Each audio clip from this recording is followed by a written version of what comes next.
Thank you. Okay, welcome everyone to the Planning Committee.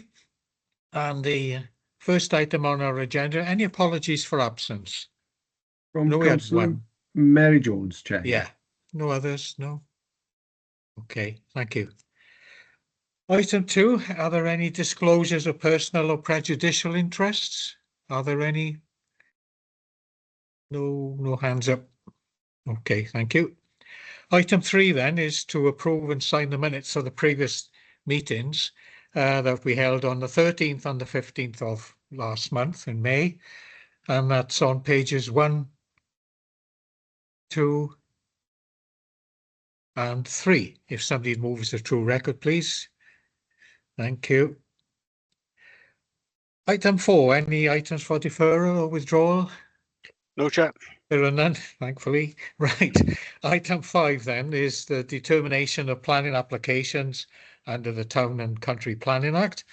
And the first item there is up to Hendreboylan, the development there, and I understand that's for you, David. Thank you, Chair. Yes, that's me. We'll do a quick presentation on the application. So, for people who aren't familiar, this relates to the further development of Hendreboylan Student Village. So the first image on the screen there, you can see the Google image, which is slightly out of date. Access is from, I think it's down there, it's Hendreboylan Drive, I think it is, isn't it? Which obviously is obtained off Gower Road to the bottom right-hand corner of the image. You can see in the middle of the site, that's the first phase of the development which has been completed. And then the rough ground, if you like, to the south of that actually has been substantially completed now. So this obviously is slightly out of date. So that was the second and third phases of the development. And then, so that takes us up to about, I don't know, 150 houses or so. That should be finished towards the end of the year. And then to the north of the site, you can see the existing or the former student houses, which are still standing on the site. So obviously they will be demolished, and that will be the further extent of the development to the north of the site. So next slide, please, Ian. So yes, obviously this is just a red line. Again, the images in the to the south of the site, slightly out of date, they show the former student houses. You can see in the middle of the site, that was the first phase. And then obviously the existing student houses to the north. And then you can see obviously the access and how it sits in relation to the development to the west and the east and the south, and obviously which is just off the center of the bottom of the page is the Olchfa Comprehensive, and just to the west of there is Hendreboylan Primary School as well, just to give you a context of the site. Next slide, please, Ian.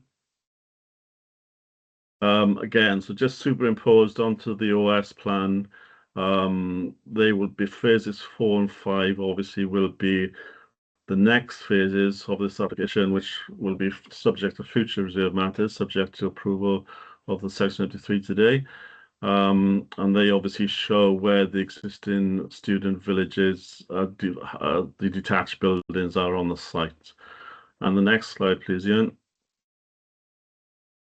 Okay, so this is the development indicative framework, which the outline permission has adhered to in terms of the framework and the layout, which establishes the development principles of the development, if you like. So obviously the green reflects the extensive green woodland around the site. The second, third phases has involved removal of a section of woodland, which was referred to as the quadrant in the middle of that site. But obviously that was deemed to be acceptable at that time. Obviously the reddy beige type of colors obviously reflect the housing allocations. So as I said, in the middle of the site, that's been completed. The second, third phase has been substantially completed. And then you see the future development phases to the north of the site, which obviously are phases 4 and 5. So obviously you can see the road hierarchy, a primary access going through the site, which breaks off to sort of secondary access points and cul-de-sacs, etc. So substantially keeping the road alignment what's on the site at the minute. And then you got some, you can see the yellow arrows, which indicate pedestrian access points. So you can see connections to the existing communities as well. So the next slide, please, Ian. So this is taken from the design and access statement. So obviously you can show that the bottom corner of that development shows the first phase as you go through the primary access. It just emphasizes the road hierarchy. So you've got the sort of pinky primary access, which sort of terminates at the top of the site, single access in and out of the development. And then obviously you've got these sort of secondary accesses coming off that primary access. On the next slide, please, Ian. Again, image from the design and access statement. What this tries to show is the density scale across the site. So again, in the middle of the site, you've got quite relatively high density development, which is the first to the second phases. And then the top of the site, which I refer to as the sort of northern clusters, if you like, it's aimed to be a much more lower density, utilizing the footprints of the existing student blocks. And the next slide, please, Ian.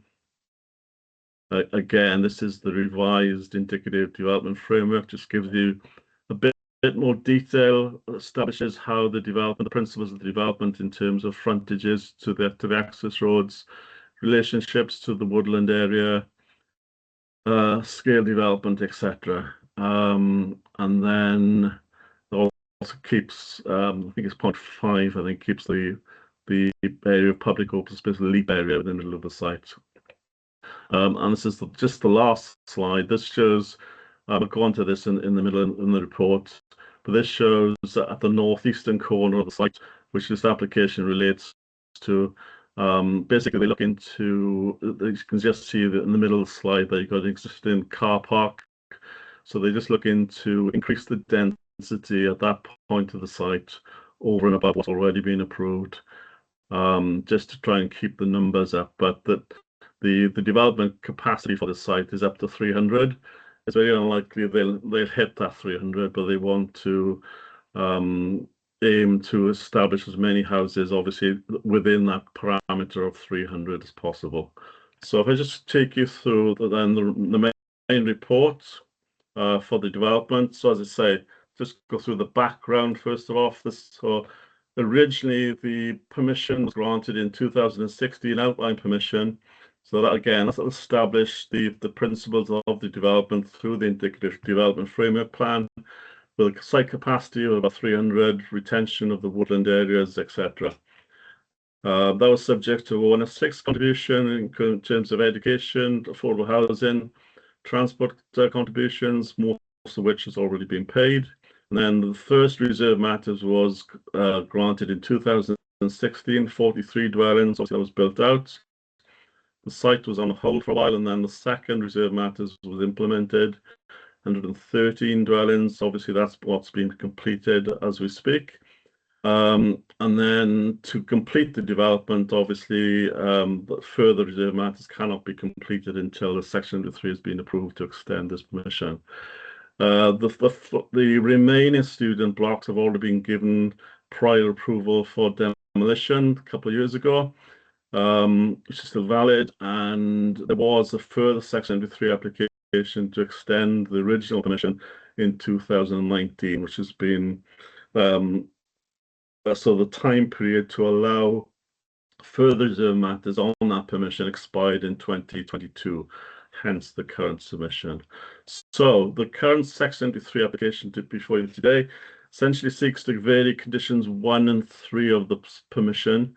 So first of all is to change the design access statement, the development framework to marginally increase the housing density in that northeastern corner of the site, and then to vary condition 3, which will extend the timescale to allow the submission of the further reserve matters applications. As I say, the original outline was based on the design access statement, the indicative framework plan. So that establishes, as I say, the principles of the development. So that's what's under consideration today. But just to highlight that the maximum of 300 houses won't be exceeded. So as a Section 73 application, this is basically a minor material amendment to Condition 1 to change the housing. A minor material amendment is defined as one of scale and nature results in development which is not substantially different from what has already been approved. And as I say, it also seeks to effectively extend the life of the outline permission, essentially to allow the reserve matters to be submitted for phases 4 and 5. So I won't go through the policy context. That's I will touch on that in a minute. That's outlined in the report together with consultation responses. So I will highlight obviously the effect of provisions, Section 73 of the Planning Act. Basically, what we're considering is not the question of the principle of the development, but it's the conditions identified in the Section 73. Should they be applied as rigidly stated, would be acceptable to be modified or to remove them. So as I say, we cannot revisit the original permission, which has already been granted. As I say, it establishes the principle. The three main tests, if you like, in terms of assessing Section 73 applications. First of all, have there been any material changes since the parent permission was granted? So the site circumstances haven't changed as such. However, there's been a significant change in planning policy since that time, 2016. Future Wales has been adopted, planning policy Wales have been adopted, SPGs have been adopted, and more importantly, the local development plan was formally adopted in 2019. Within which the Hen of Island site is an existing housing commitment with an extant housing permission, although it's not strictly included in policy H1 as a non-strategic housing site, although it will contribute to policy PS3, the sustainable housing strategy.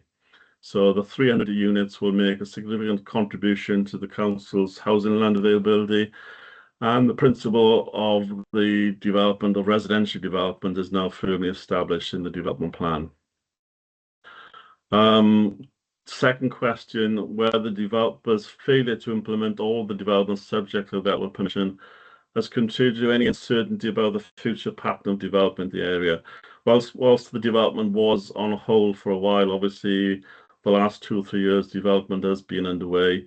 So the developer is keen now to complete the development, and it's anticipated that when the current phase is completed, subject obviously to having approval, they would look to complete the site. Third question is whether Section 3 has been submitted prematurely. Well, as I say, this was submitted back in 2021.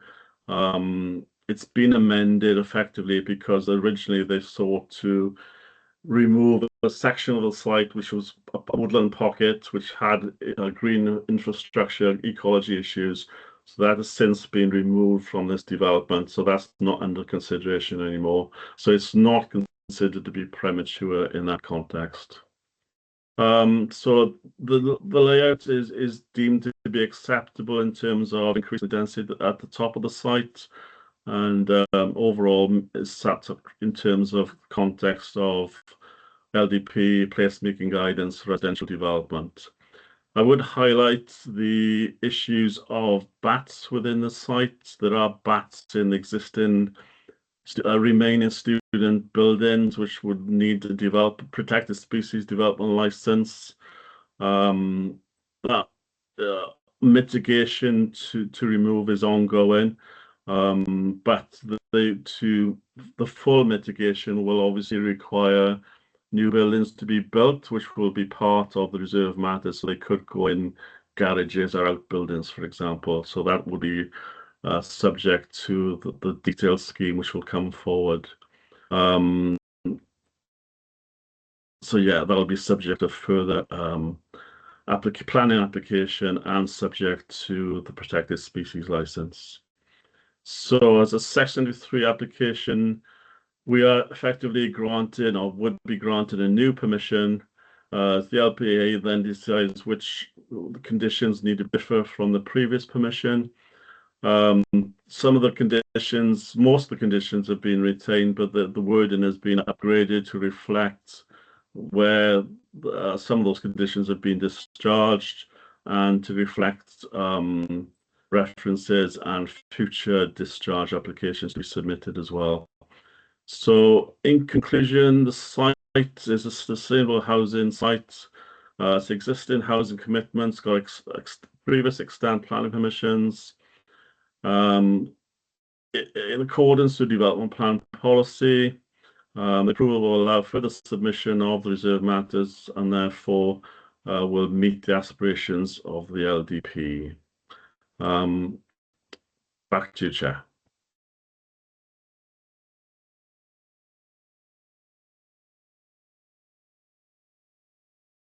You're on mute, Chair.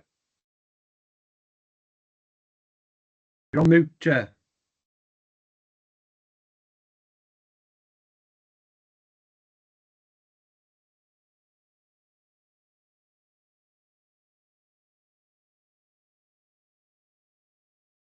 Sorry, my apologies, my mic was switched off.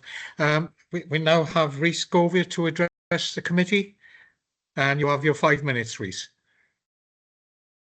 Thank you very much, Chairman. By way of introduction, I am Rhys Govier from Savills, acting on behalf of St Rodwyn Homes. I do not propose to make a detailed speech or take the full 5 minutes, but just wish to highlight that we fully support the officer's recommendation for approval. We have been working hard alongside the case officer to see the ongoing delivery of much needed housing from the site, seeing all of the vacant university accommodation removed and new high quality development taking its place. This Section 73 application, as the officer has explained, is essential to the progression of the final reserve matters applications at Henford. Phases 4 and 5 will be located in the central and northern areas and will see the site, which, as the officer mentioned, is recognised as a housing commitment in the LDP, then delivered in full. We are pleased officers can support the application and there are no new objections that we've had to address. The site is on previously developed land, and with one new condition on bats, we are very confident that we can deliver a really excellent scheme in a very sustainable location. We would encourage members to support the officer's recommendation for approval. Thank you very much, Chair. Okay, thank you very much, Rhys. I have, as usual, contacted ward members. Councillor Mary Jones is on our committee, and she has replied. She gives her apologies because she's on holiday, and she has no issues with the application. But now we will open it up for members' contributions. Does anyone? Mike Lewis, Councillor Mike Lewis. Yes, thank you, Chair, and apologies for being slightly late. My internet was playing up and I couldn't get on as quickly as I'd wanted to. Yeah, same here. I was part of the original planning committee that looked at this back in 2019, I believe. One of the issues that was subject to debate at the time was the runoff of surface water from the site down onto the main road. I'd like to ask the officer, because they're now changing the plan, basically, would that impact on the surface runoff water? Because we were assured at the time, and I believe it was Mayor Jones that brought it up. We were assured at the time that there wouldn't be an impact of surface water. I just wondered, out of curiosity, because of the changes, would this impact any further problems with the water? Thank you. Okay, thank you very much. Anyone else wish to speak? Can't see any hands up. Oh, sorry, Alan Jeffrey, Councillor Jeffrey.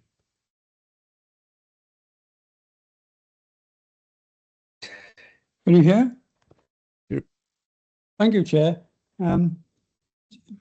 Just for information, I think from David, no doubt you've considered the density of population. There were 300 houses. I mean, it's quite possible that it could be 300 children. and I noticed that there was money set aside for 2 classrooms. To me, that's roughly 60 children of primary age. I was just wondering what your thoughts are on the volume of children that would be it could be anticipated to be living in that area. Thank you, Chair. Okay, thank you very much. And Councillor Tribe? Thank you, Chair. Just 2 queries. Has there been a traffic survey conducted due to the impact of 300 residential properties on an already busy road, the Gower Road? And were there any local objections to this plan? Thank you. Okay, Councillor White? Thank you, Chair. Just a query in regards to 106, because part of the site now is going to be basically go to the northern end of the development there. We know we've obviously been here before that, plus sometimes they go to a different part of the site and unforeseen things that appear, and then we are faced with something of requests to look at the 106. Can we categorically assure that, as stated in on page 106, that the 106 will remain enforceable and what's been agreed? Thank you, Chair. Indeed, thank you so much. I can't see any other hands up. No? A few questions there then, David. Thanks. Yeah, thank you, Chair. Come back in order. Councillor Lewis's query about surface drainage. I'm not aware that surface drainage has been a problem as the site has been developed. I might be wrong. There's been a lot of studies which came in with the original application as the site has progressed. Obviously, you can see the conditions. There's quite a few relating to surface drainage requirements. So I think it has been accounted for. I know our drainage officer has been heavily involved in the site previously in the design, layout, etc. Further, I mean, we're not increasing the amount of development as such, so it's obviously still within the original parameters. There are new sub requirements, obviously. So the reserve matters applications which would come in will obviously need to adhere to the new sub requirements. So any surface water requirements over and above what's already been considered should be adequately addressed at that time, hopefully. Well, they'll need to be, otherwise they won't get consent, obviously. So yes. Councillor Jeffries, 300 children. Yeah, I mean, obviously we've had the education contribution already, which is outlined with substantial contribution. I think it's over £900,000, I think. Yeah. It hasn't been used yet. I know the Hen of Oil and Primary School scheme hasn't been designed and hasn't had plan approval, in fact. So, I mean, obviously at that time, back in 2016, an assessment was made in terms of the number of potential school children who might be living in this development. It's obviously based on a formula which obviously our education colleagues come up with, and it's based on things like the type of accommodation which will be built across the site. So obviously that assessment was done originally back in 2016 to assess the demand coming from this development for school children, and hence obviously the education contribution was imposed. And when this scheme, I don't know how many children actually living in this development as is, to be honest. We don't have that information. But as hopefully the development as built will, obviously when that classroom extension is built to primary, it should be able to accommodate them, as far as as my understanding. Councillor Tribe traffic surveys. Obviously, the original outline permission was accompanied by a transport assessment. Obviously, it had regard to the existing flows which came out of Hen of Oil Student Village compared to the residential development, and obviously there's a single access point coming out onto Gower Road. Obviously it did have regard to the network, the impact on the network, and obviously at that time it was considered to be acceptable. Again, there was a transport contribution through the 106.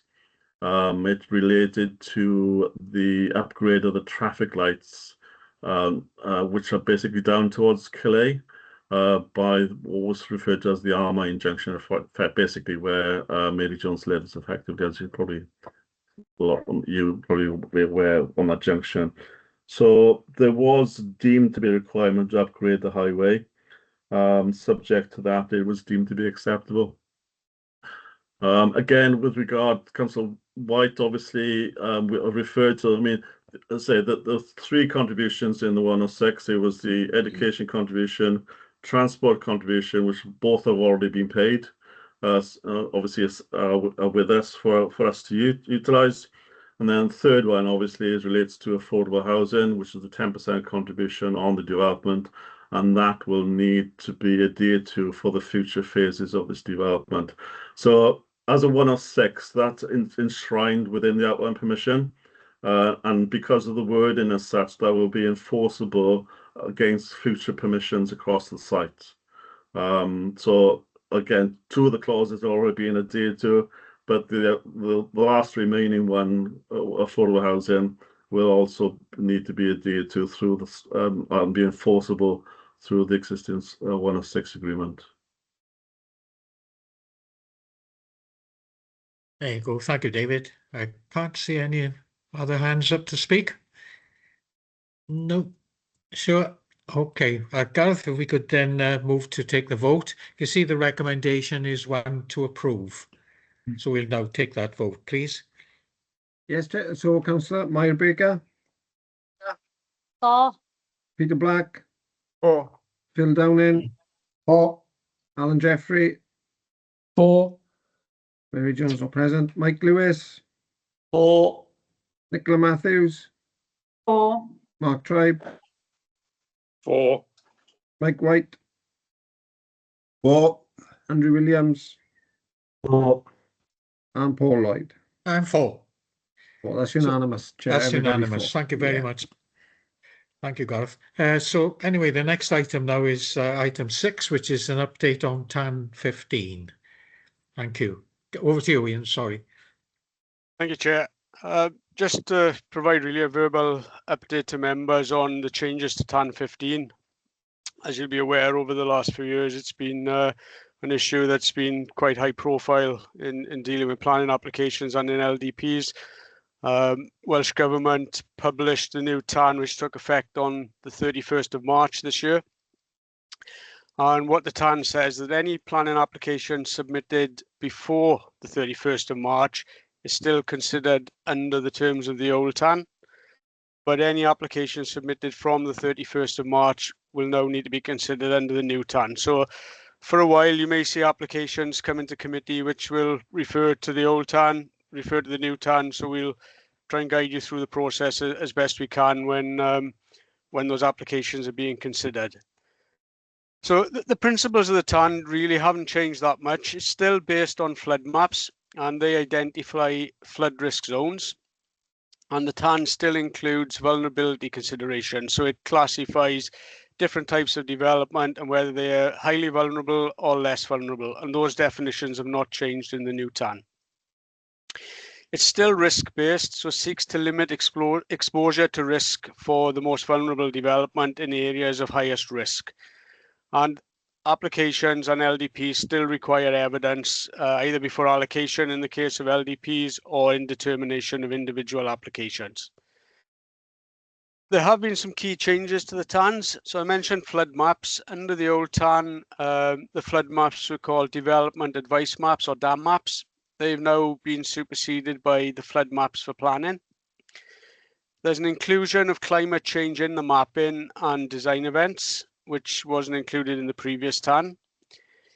There is some added flexibility for previously developed land. So brownfield land as opposed to greenfield land, there's more flexibility.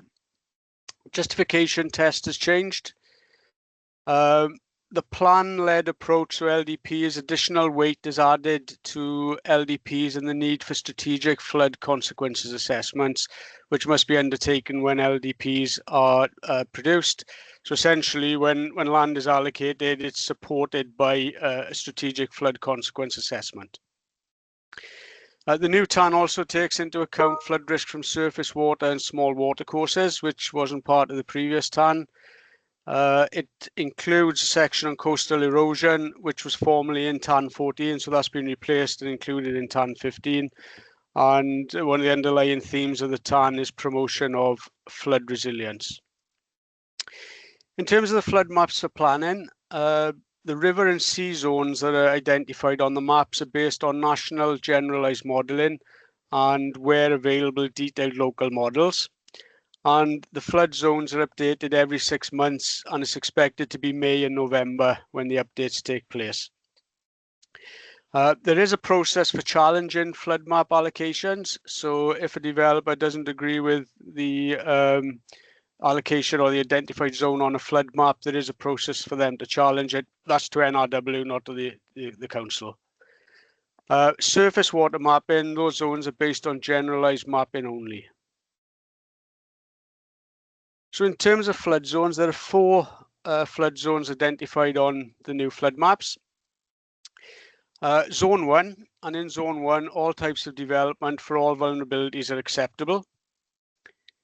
In defended zones, which is the next zone, all types of development for all vulnerabilities are generally acceptable if it doesn't lead to an overall intensification of use and the decision is informed by a flood consequences assessment.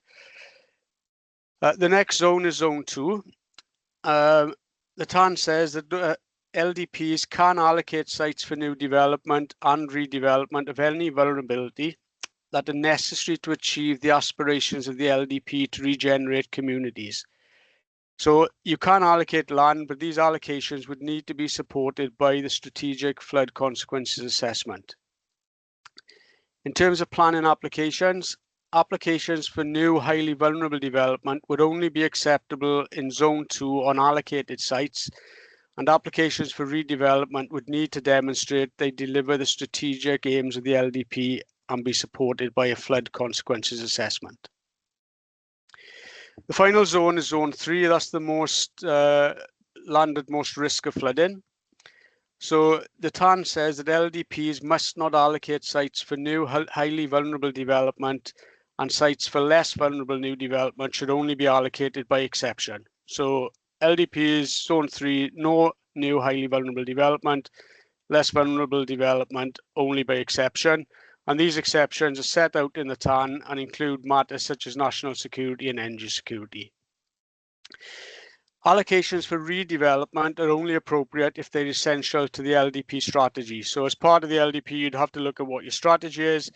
And if land is within Zone 3, there would need to be a specific redevelopment strategy as part of the LDP to allow allocations to take place.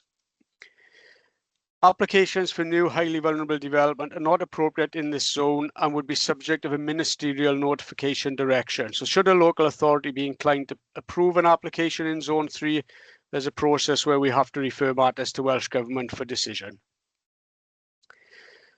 So in terms of vulnerability, 3 categories: highly vulnerable development, less vulnerable development, and water compatible development.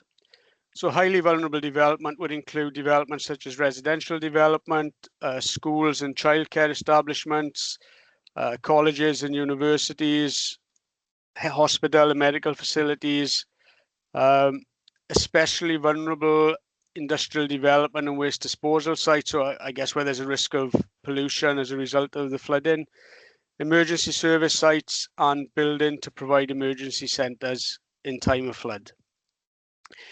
Less vulnerable development would include other forms of development. And then water compatible development would be things such as boatyards, development associated with canals, flood defences, open spaces, and hydro energy generation development.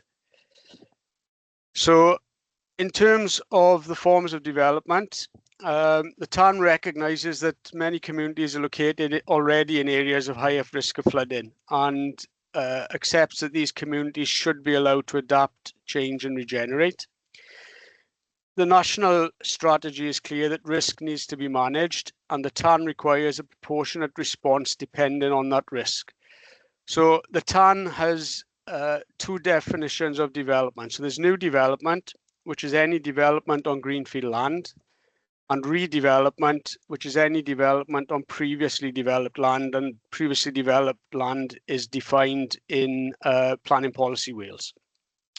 So when reports come before you, you will see a distinction between what's new development and what's redevelopment when issues of flooding are key to determination of an application. There is a flow chart which I will share with members after committee, which sets out really where development is located and the different considerations depending on what zone it's sited in. And hopefully that will be of some assistance to you when you come to considering applications of planning committee. So in terms of the way forward for Swansea, so determining whether and how development can come forward on areas of flood risk, there'll be several factors which will be key to determining where development can take place. So the key factor is the risk of flooding. So what is the flood zone designation? So that will be set out in reports that come before you. We'll then look at whether the area benefits from any formal flood defences. So that could be a defended zone that changes the way in which the development would be viewed. Need to consider the vulnerability of development. So is it highly vulnerable, less vulnerable? Again, that would inform whether the proposal is acceptable. You need to look at whether it's previously developed land or greenfield land. And then you'd look at whether sites are allocated and consistent with LDPs. Now, obviously, we're going through the LDP process at the moment. And when the replacement LDP review comes out, it will need to take into account where development takes place and where sites are allocated for that development. So officers are continuing to work with the Welsh Government and stakeholders on how flexible, pragmatic and locally appropriate decisions can be made with reference to the TAN. I was in a meeting earlier today with Welsh Government ministers and representatives of the WLGA, and what's clear is that the situation is going to be reviewed as decisions are made. It's still only just over a month since, or a couple of months since the TAN came into force, so authorities are still looking at how it's interpreted, looking at appeal decisions, but we will, when we present reports to you at committee, we'll try and give you the best advice we can, whilst keeping an eye on how the interpretation changes over the next few months as the TAN is implemented. Thank you, Chair.